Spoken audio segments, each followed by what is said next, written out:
And each offering is hundreds of pots of food. These 3 plates are not even 3 morsels for you. So please stop all this word jugglery, sit down and eat prasad. The Lord Chaitanya said, Mukunda, Haridas, come eat with us. And they were outside. Mukunda called out, my Lord, I have a pressing duty to perform, so I'll come a little later and eat. And then Haridas Thakur said, I am the most sinful, I am the lowest from man of all human beings, and I will just, later on, I will take 1 palmful of remnants standing outside the door. So Lord Chaitanya and Lord Nityananda honored them. And they began to eat, honor the prasad. And it was so much, it was so good. Sita Thakurani, Advaita Prabhu's wife, prepared everything. And Sri Advaita Prabhu offered it to Krishna, and he was serving it. And every time Lord Chaitanya would eat something, he would take sabjis from the bowl. When it was just about half empty, Advaitacharya would be right there to fill it up. And then he'd go on to another one, it would be half empty, and Advaitacharya would come to fill it up. And Lord Chaitanya was saying, this is too much, I can't eat so much. And Advaita said, no, all I expect you to do is just leave everything half empty. That's all, just eat half of it. Leave everything half empty and I'll be satisfied. But every time it was half empty, it would be filled up.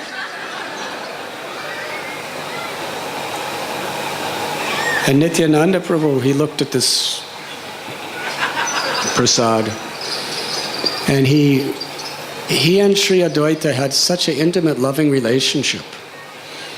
And bhakti, it's the most serious of all serious things. But within that very deep seriousness is the most sublime humor. He began to joke. He said, Advaita, he said, I've been fasting for 3 days, and now looking at this tiny, trifling quantity of prasad that you prepared, I understand I'm going to have to fast another day?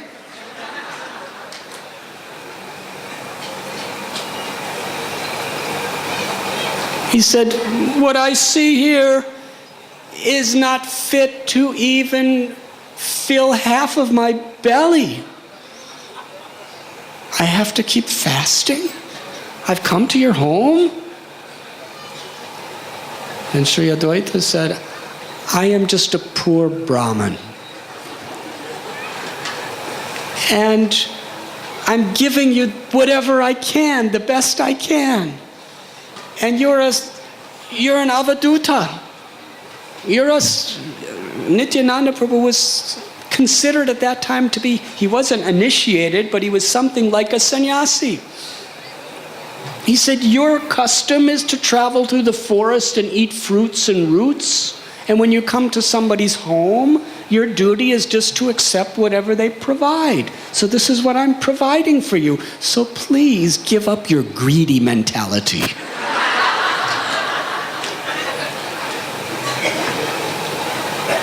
Nityananda Prabhu said,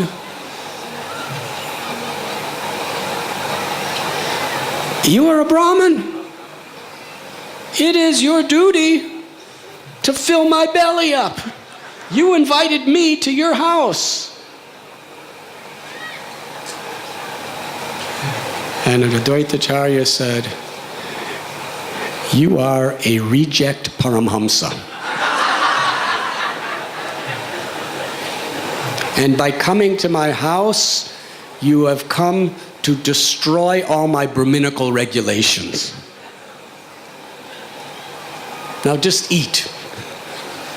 So they were eating, and Advaitacharya kept filling their bowls and filling their bowls and filling their bowls, and Lord Chaitanya was saying, please, enough, I can't eat anymore.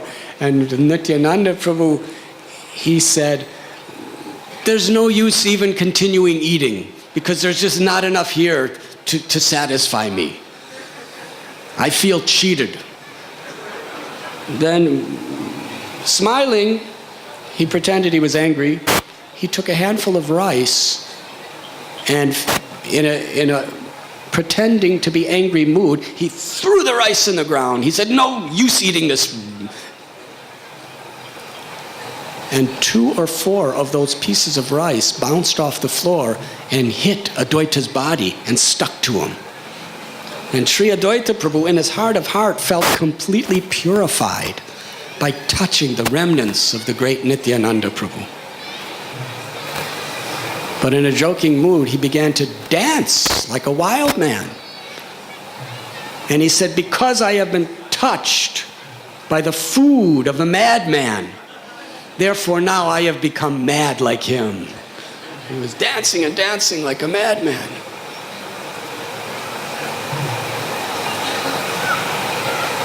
And Nityananda Prabhu said, you are calling it food? This is not just food coming from my plate. This is Krishna's Mahaprasad. You have made an offense to Krishna's Mahaprasad. The only way for you to nullify this offense is you have to invite hundreds of sannyasis to your house and feed them sumptuously. Then only will you be forgiven for this prasad aparad. And Advaitacharya joked. He said, after serving a sannyasi like you, I will never ever invite a sannyasi to my house ever again. You have spoiled everything. In this way they were joking, and both lords ate to their full satisfaction, and Sri Advaita Prabhu, he washed their hands. He gave them very, very aromatic, sweet chewing spices to refresh their mouths. And then he had nice beds for them to lay on and to take rest. And then Advaita Prabhu came to massage their lotus feet. And Lord Chaitanya said, Advaita, you go take prasad with Mukunda and Haridas, please. So as Gaur-Nitai rested, Sri Advaita Prabhu went to take the remnants of Nitai Gaur Chandra's Mahaprasad with Haridas Thakur and Mukunda Dat. Meanwhile, Chandrasekhar Acharya was sent by Nityananda Prabhu to Navadvip to give the news to Sachimata and the devotees that the Lord has returned.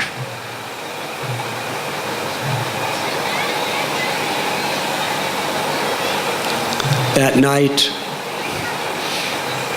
the people of Shantipur and the neighboring villages heard that Lord Chaitanya, Nimai Pandit, had taken sannyas and was at the house of Advaita Prabhu.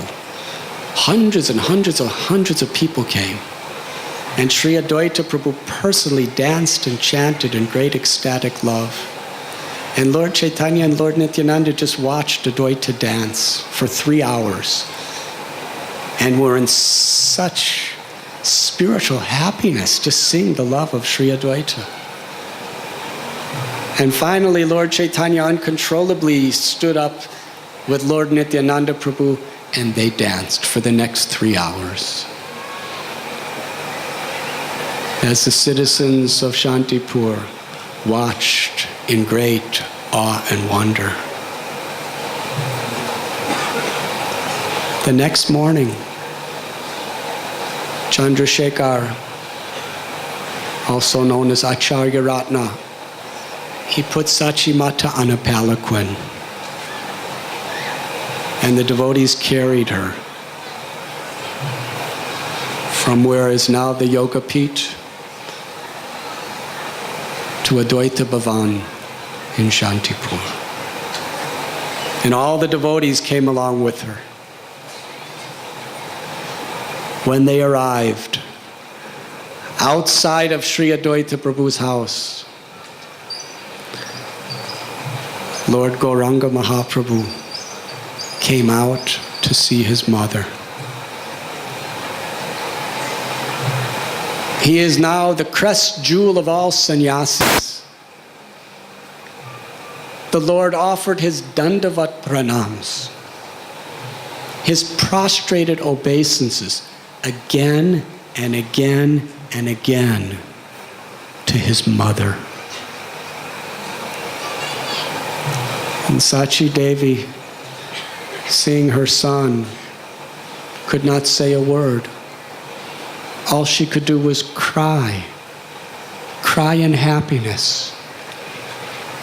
She was thinking she would never, ever, ever see him again. And here he was. Yes, he was a sannyasi. But Sachi Devi, in pure spiritual love, she placed her son on her lap.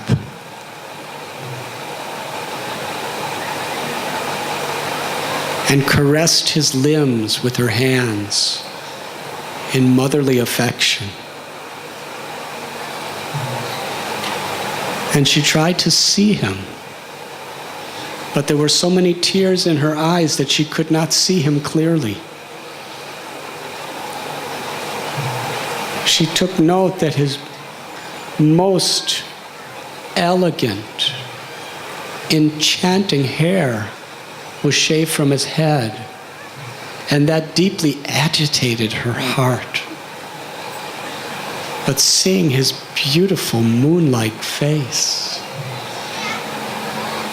which shone with a brilliance that captivated her heart, and his elongated lotus-like eyes, his nose, which was like a sweet sesame flower, his lips, which were like the bimba fruit, his teeth, which were like pearls.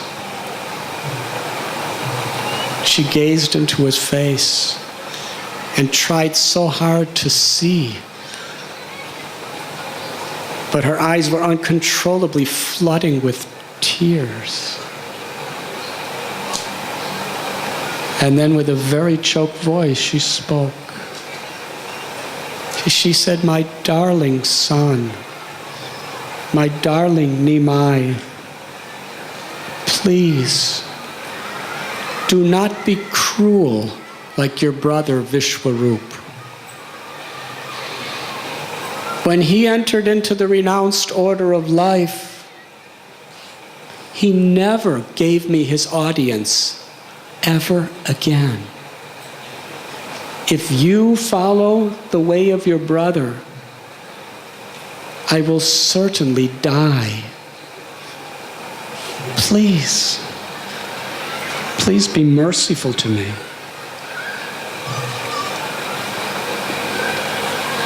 Lord Caitanya replied, said, "My dear mother, please hear what is in my heart. This body belongs to you. I personally have no possessions. I do not possess anything. This body was born from you. It was raised by you.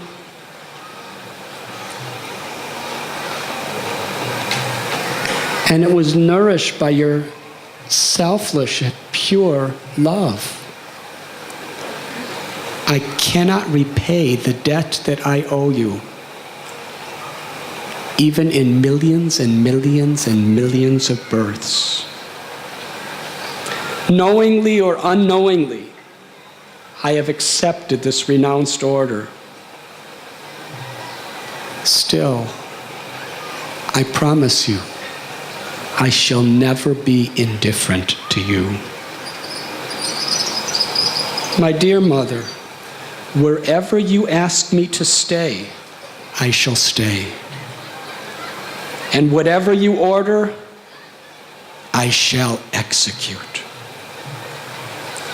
Saying this, the Lord offered his obeisances to Mother again and again and again.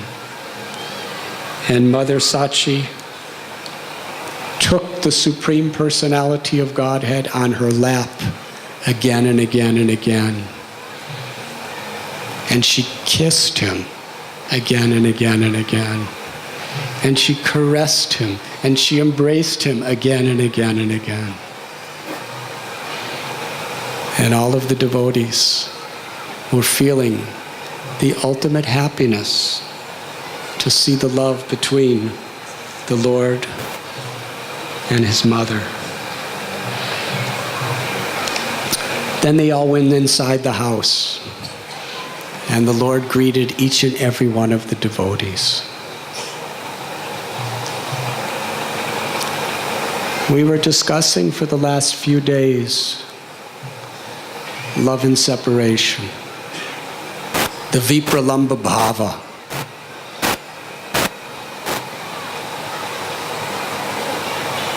How the devotees suffered just with the expectation that in the future Lord would tell sannyas. And how they suffered when he left home. And how their suffering ever increased when they heard that he did take sannyas. But that suffering is the highest ecstasy. Because material suffering, which causes misery, is when our desires are frustrated. It's due to illusion.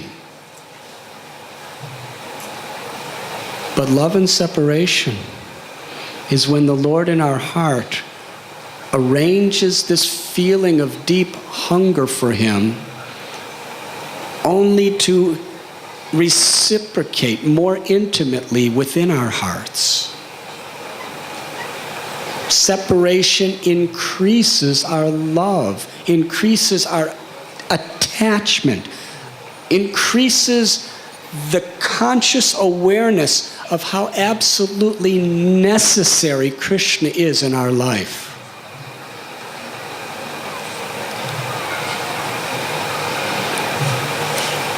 And that separation transcendently vitalizes the experience of meeting infinitely. So now, after all that turbulence of separation, the Lord was back with them. It was a pleasure to their hearts that can never be estimated or explained properly. Lord Chaitanya Mahaprabhu embraced each devotee. Just his glance and his smile was the greatest treasure, the most valuable wealth in the 14 worlds for them. It's all they wanted. Just a glance, just a smile from the Lord was more precious than everything else, and they would have given up everything for that. Rupa and Sanatan gave up immense wealth. Raghunath Das Goswami, King Prataparudra was prepared to, just for a single glance and smile for the Lord.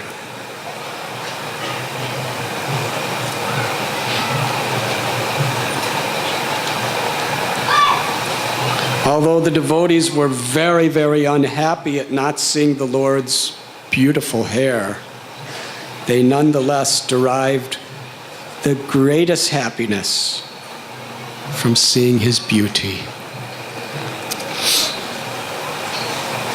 Srivas Thakur, Ramai, Pundarik Vidyanidhi, Gadadhar Pandit, Gangadas, Vakreshwar Pandit, Murari Gupta, Suklambar Brahmachari, Buddhimanta Khan, Nandanacharya, Kolavecha Sridhar, Vijay, Vasudev, Damodar Pandit, Mukunda Dat, Sanjay. Kaviraj Goswami says these are some of the many, many devotees that were assembled to meet with the Lord at the house of Advaita.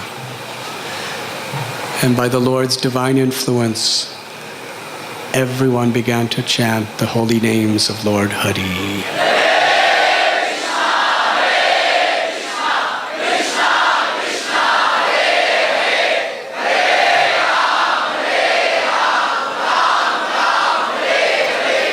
This was the kirtan of reunion. They kept each other alive the last 3 days in Navadvip with kirtans in separation. And now there was the kirtan of union. They were dancing with Lord Chaitanya and Lord Nityananda once again. They danced and they danced. And soon so many other people from Navadvip were coming, and so many people from all different villages. Sri Advaita Acharya had such an enthusiasm to serve that he arranged accommodations and special prasad for all the thousands and thousands and thousands of people that came. How is it possible? Whatever food he had, he would serve it. And as much as he would serve, there would always be just that much still left. That was his mystic power. Advaita Acharya is Mahavishnu. But he's in a much happier Leela than Mahavishnu. Here is the Supreme Purusha, Karanadakshayi Vishnu. And Mahavishnu, he exhales, and what happens? All creation, all the planets and the universes are manifested. He inhales, all the universes are annihilated. So he's the original creator of the cosmic manifestation. And here he is, that same Mahavishnu, and he's also Lord Shiva. Vishnu's who's also a creator and a destroyer. And here he's finding his greatest pleasure, using his supreme mystic power to just keep creating enough prasad to serve all the devotees and all the guests. And everybody was there throughout the day. They would just see the beauty of Lord Chaitanya and watch the friendly behavior of Sri Advaita Prabhu. As the devotees would discuss Krishna Katha throughout the day, and all night they would perform Nam Sankirtan. Sachi Mata cooked. She cooked. She was in charge of all the cooking for Lord Chaitanya. And seeing her beloved darling Nimai eating her food again was the greatest pleasure to her heart. And through the nights when they were performing Nam Kirtan, Lord Chaitanya Mahaprabhu was in so much divine ecstasy to be with his devotees again, chanting the holy names. Sometimes he would jump way, way, way, way high up in the sky. Then he would fall unconscious and fall in the ground. And Sachi Devi was watching this. She prayed. In her heart of hearts, she prayed for only one benediction. She said, my dear Lord Krishna, because she's not saying Nimai is Krishna. She's praying to Krishna. I have served you my whole life. Ever since I've been a tiny little girl, I've been serving you. For all the service I've done for you, I'll exchange all of it if you just give me one benediction, just one benediction, my Lord. That whenever my beloved Nimai jumps in the sky and falls to the ground, please make it so he does not feel any pain.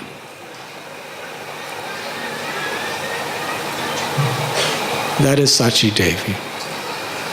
Her only desire. She doesn't want liberation. She doesn't want promotion to Vaikuntha. She doesn't want mystic powers. She doesn't want anything. She only wants that her Nimai is happy.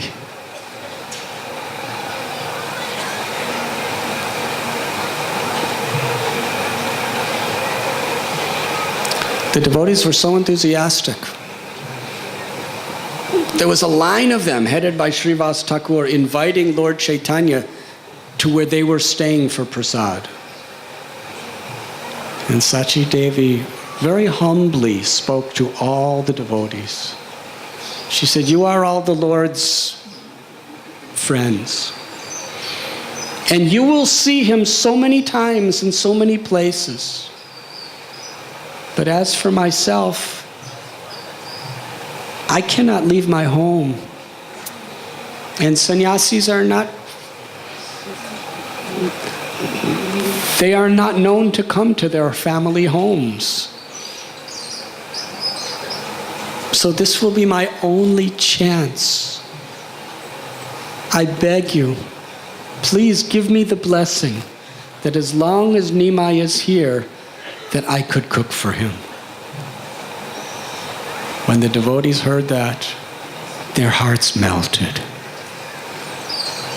They praised Sachi Devi and said, "Yes, this is excellent. Sachi Mata ki jai."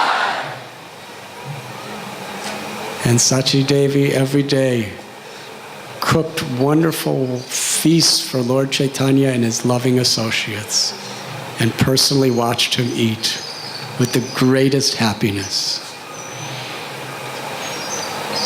We have been hearing the last couple days about the anguish of separation of Sachi Mata. But our scripture tells us at the house of Advaita, Sachi Mata's happiness was complete. Her heart was literally overflooding with a shoreless, bottomless ocean of joy. To cook for her Lord again and watch him eat, and have him once again in her presence. One day Lord Caitanya said to the devotees that, "Please know that I will never be indifferent to all of you. You are more dear to me than my very life.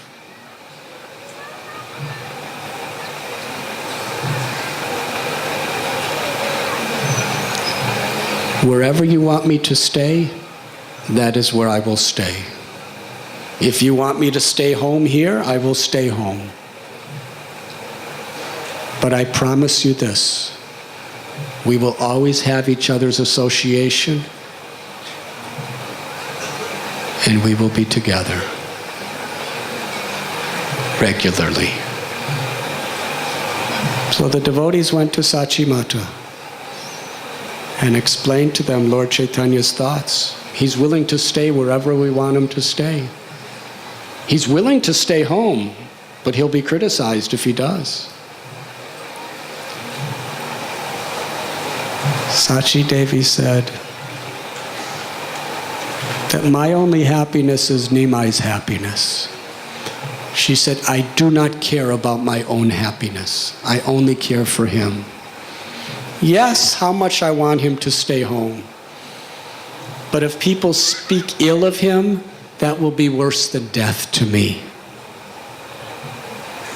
This is love, no selfishness.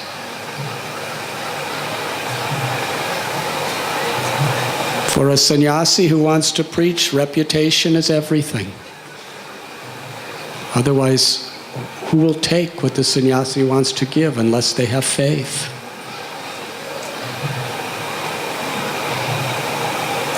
Sachi Mata and even Vishnu Priya, they were willing to endure anything, but no one should ever have a suspicion or speak ill about Nimai.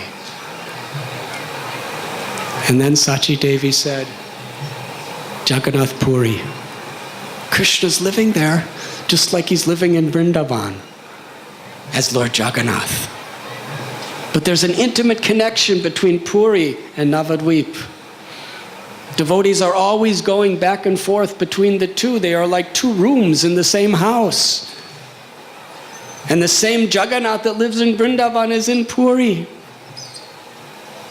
So if my son, if Gauranga lives in Jagannath Puri, then I will always be getting news and hearing his pastimes, and this will keep me alive. And all of you could go and visit him regularly, and sometimes he'll come here and bathe in the Ganga, and I will see him.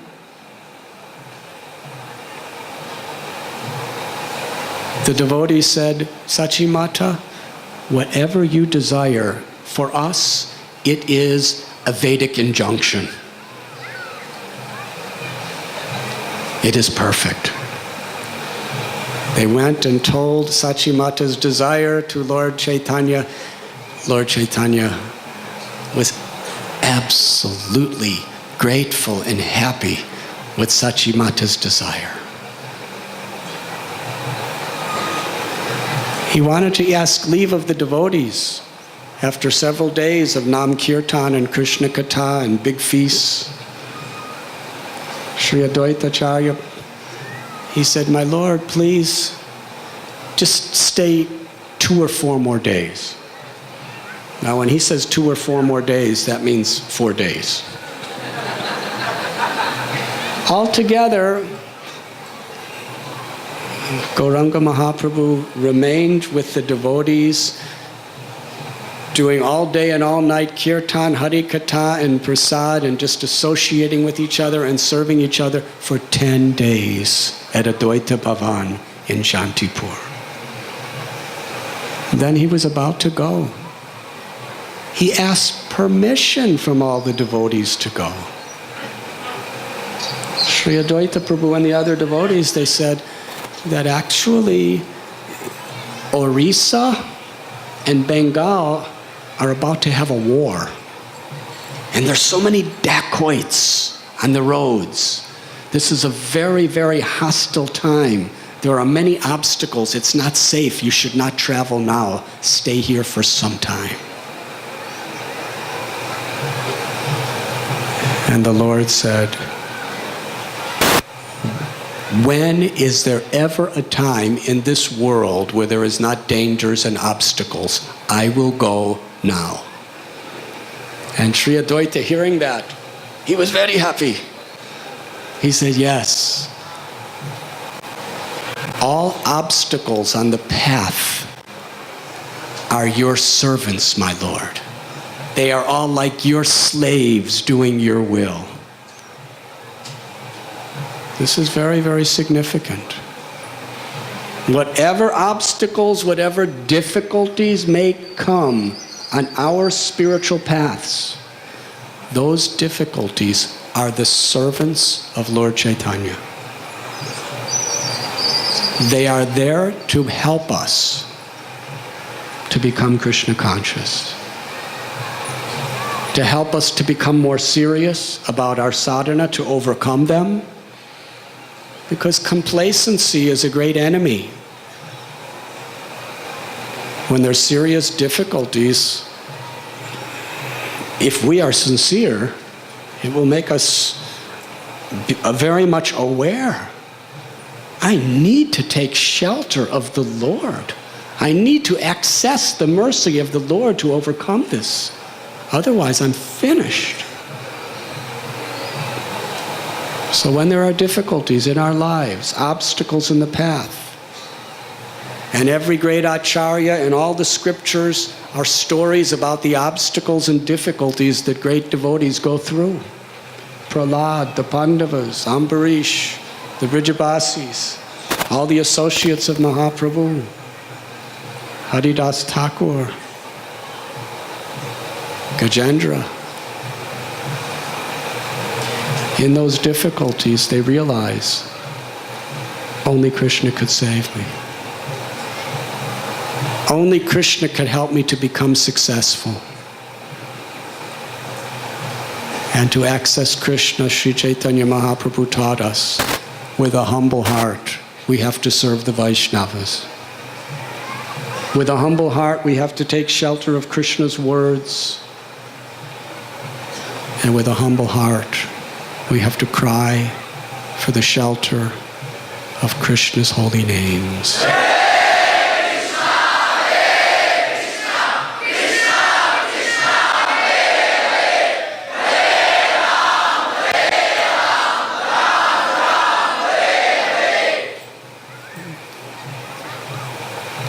With these words, Lord Chaitanya Mahaprabhu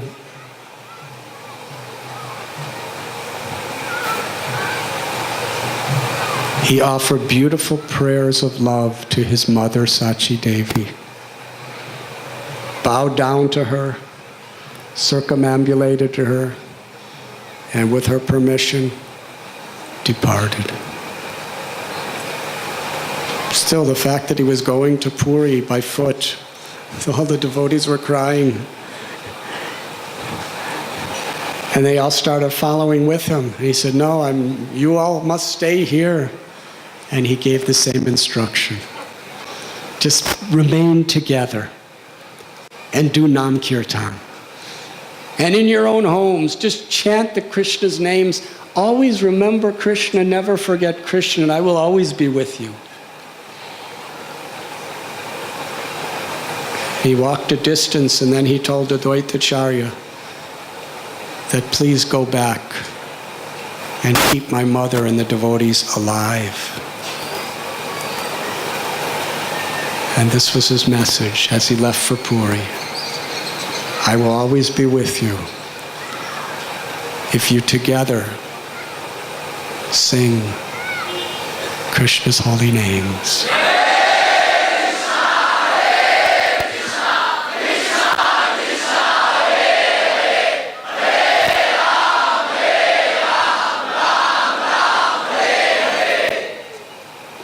I just remembered I'm scheduled to sing Damodar Astakam, and so I have to actually immediately run away. But we will continue the narration of Sri Chaitanya Mahaprabhu's Sannyas Leela tomorrow evening. Thank you very much. Srila Prabhupada Ki Jai.